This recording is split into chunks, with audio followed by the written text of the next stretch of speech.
The challenge of a lifetime, a tradition, and an obsession. Since its inception a century ago, the Rolex Fastnet race has proven time and again a defining test for offshore sailors. The challenge is absolutely the same, but one thing that hasn't changed is the Fastnet rock. It's special, and I couldn't tell you why.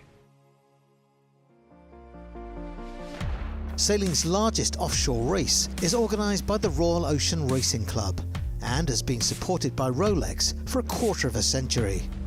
Celebrating 100 years, the race has enticed a record entry to the start line in Cowes on the Isle of Wight.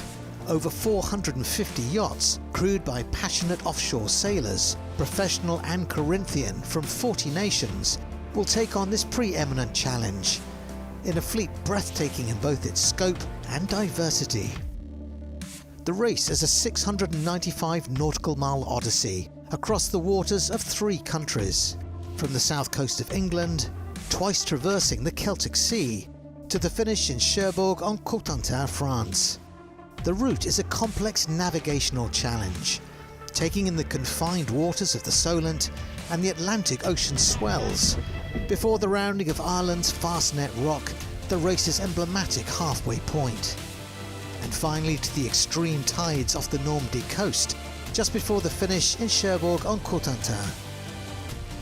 It never stops really all the way to the finish.